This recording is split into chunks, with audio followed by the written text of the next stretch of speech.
नमस्कार दोस्तों, स्वागत है आपका हमारे चैनल गोविंद गोपाल में फिर से एक बार। दोस्तों आज इस वीडियो में बात करेंगे बेसिक से जुड़ी एक अपडेट को लेके।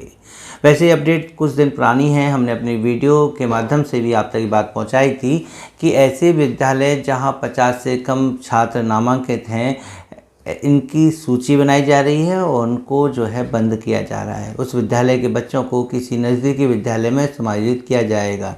विद्यालयों का ये सम्मेलन क्या बच्चों के हित में है, क्या शिक्षक के हित में है, या सरकार किन पॉइंट ऑफ व्यू के चलते हुए ऐसा कदम उठा रही है, ये अभी किसी को नहीं पता है। क्योंकि केवल ये सूचना प्राप्त की जा रही है और इस सूचना को प्राप्त करने के बाद जब आदेश आएगा तब शायद इसको लेके कुछ बातें सामने आएंगी। लेकिन अब वो समय भी आ गया है कि अब संगठन के उच्च पदाधिकारियों ने इसका विरोध दर्ज करना शुरू कर दिया है। अभी हाल ही के डीजी महोदय के आदेश के बाद सभी जिला विशेष शिक्षा अधिकारी महोदय को ये आदेश दे दिए गए हैं कि वो ऐसे स्कूलों की सूची बना कर दें। बल्कि सूची क्या, एक तरह से पूरी बुकलेट बना के दें जिसमें प्रत्येक विद्यालय का लगभग एक पेज लिखा हुआ हो कि वहाँ की भौगोलिक स्थिति क्या है, बच्चों को दूसरे विद्यालय में जाने में कोई समस्या तो नहीं है, बीच में कोई नाला नदी तो नहीं है, भवन की उपलब्धता है या नहीं,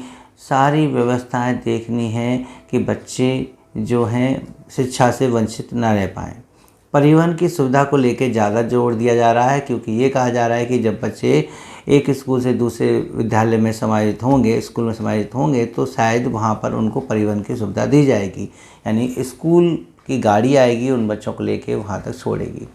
क्या ऐसी संभावना देहात क्षेत्र में, ग्रामीण क्षेत्रों में आपको लगती है कि ये व्यवस्था आगे सफल हो पाएगी या नहीं हो पाएगी? डीजी महोदय के आदेश के बाद अब शिक्षक संगठन के प्रदेश अध्यक्ष यानी उत्तर प्रदेश प्राथमिक शिक्षक संघ की हम बात करें तो दिनेश चंद्र शर्मा जी ने पहली बार ट्वीट करके इस आदेश की आलोचना की है और इसको वापस लेने के लिए कहा है। उन्होंने कहा है कि ये आदेश कहीं किसी भी तरीके से बच्चों के हित में नहीं है, इससे बच्चे जो हैं शिक्षा से वंचित हो जाएंगे। तो इस आदेश को वापस लेने की बात दिनेश चंद्र शर्मा जी ने कही है। अभी तक और किसी भी संगठन ने, या कह लीजिए कि शिक्षक संगठन ने इसका विरोध दर्ज नहीं किया था, लेकिन अब लग रहा है कि धीरे धीरे इसका असर सब पर होगा और सब इसका विरोध दर्ज करेंगे। कुछ शिक्षक इसके पक्ष में भी हैं, कुछ कह रहे हैं कि ये बेहतर है शिक्षकों के लिए, लेकिन क्या शिक्षक संगठन केवल शिक्षकों के हित के लिए ही बने हैं, जो ये सोचें कि अगर इससे शिक्षकों का फ़ायदा है तो यह आदेश सही है? तो कहीं शिक्षक संगठन इसका विरोध भी कर रहे हैं कि इसमें शिक्षकों का फ़ायदा कम बल्कि छात्रों का नुकसान सबसे ज़्यादा है, और कहीं कहीं दोनों का ही नुकसान है, शिक्षकों का भी और छात्रों का भी। इसलिए इसका विरोध दर्ज किया जाएगा अब धीरे धीरे शिक्षक संगठनों के द्वारा। यहाँ तक कि पूर्व मुख्यमंत्री मायावती जी के भी ट्वीट से भी ये बात सामने आई है कि उन्होंने भी इस आदेश का विरोध किया है। उन्होंने सीधे तौर पर कहा है कि आरटीई के नियम के अनुसार ये बिल्कुल गलत आदेश है और ऐसा आदेश नहीं होना चाहिए, क्योंकि विद्यालय पास में होगा तभी शिक्षा प्राप्त कराने का जो सपना है हर बच्चे के लिए वो पूर्ण हो पाएगा। अगर विद्यालय दूर जाएंगे तो कैसे बच्चे पढ़ पाएंगे? सबसे बड़ी बात तो यहाँ ये है कि ये आदेश किसी राज्य का नहीं है, यहाँ तक कि उत्तर प्रदेश सरकार का भी नहीं है। ये एक केंद्र की नीति के अनुसार किया जा रहा है। केंद्र चाहता है कि प्रत्येक विद्यालय क्रियाशील हो और औचित्यपूर्ण हो, इसके लिए उन्होंने यह कार्य करना शुरू किया है और राज्यों में भी ऐसा हुआ है। लेकिन उत्तर प्रदेश में अब इसकी तैयारी की जा रही है और लगभग पूरे प्रदेश में 27,000 स्कूल बंद किए जा सकते हैं, क्योंकि मानव संसाधन पोर्टल से जो डाटा आंकड़ा लिया गया तो 27,000 से ज़्यादा विद्यालय जो हैं 50 से कम नामांकन वाले पाए गए। अगर ऐसी स्थिति में इन 27,000 स्कूलों को बंद किया जाता है तो इसका काफ़ी बुरा प्रभाव भी पड़ सकता है। शिक्षक संगठनों का कहना है कि इससे आगामी भर्ती पर भी फर्क पड़ेगा।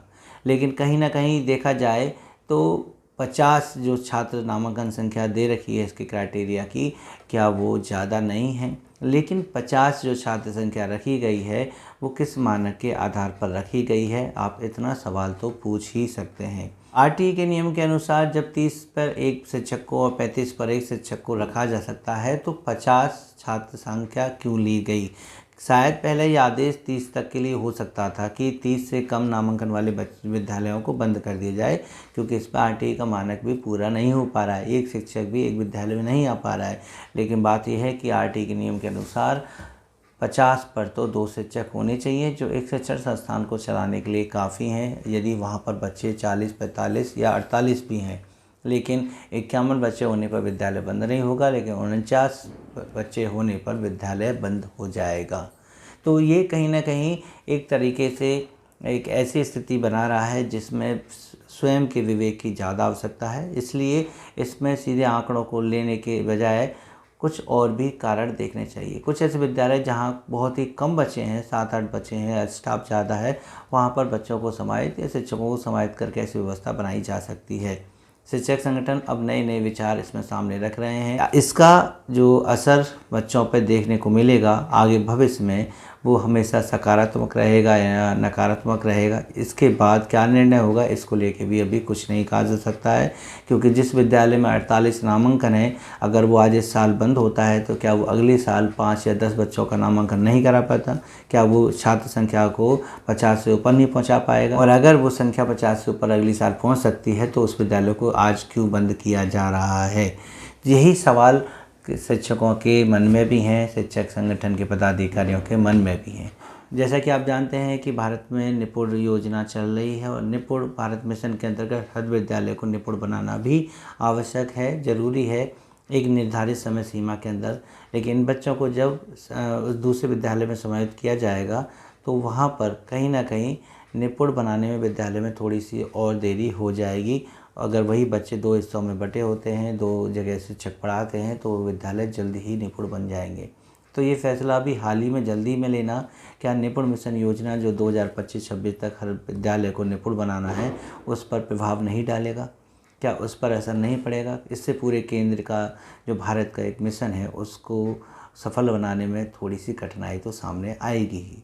तो ऐसे कई पॉइंट ऑफ व्यू देखे जा सकते। ये देखने की बात है, और भी कई विचार सामने आएंगे जब कई व्यक्तियों से बातें होंगी, आगे इस पर विचार विमर्श होगा, मंथन होगा, और हम कोशिश करेंगे कि अपने और अन्य साथियों से इससे संबंध में बात करें, अपने उन और उच्च पदाधिकारियों से इस संबंध में बात करें कि उनके क्या विचार हैं।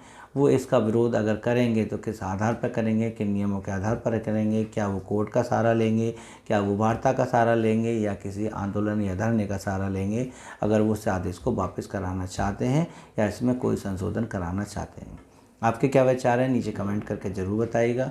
किस तरीके से कौन सा परिवर्तन सही रहेगा, या इसका विरोध पूरी तरह से सही रहेगा, या इसका विरोध शिक्षकों को करना ही नहीं चाहिए? जो भी मन में है सब कुछ नीचे कमेंट बॉक्स में लिख दीजिए। बाकी वीडियो को लाइक कर दीजिएगा, शेयर कर दीजिएगा, चैनल पर नहीं हो तो चैनल को सब्सक्राइब कर लीजिएगा, ताकि बेसिक शिक्षा से जुड़े अपडेट हम आपको दे सकें। तो मिलते हैं आपसे अगली वीडियो में ऐसी कुछ अपडेट के साथ। तब तक नमस्कार, जय।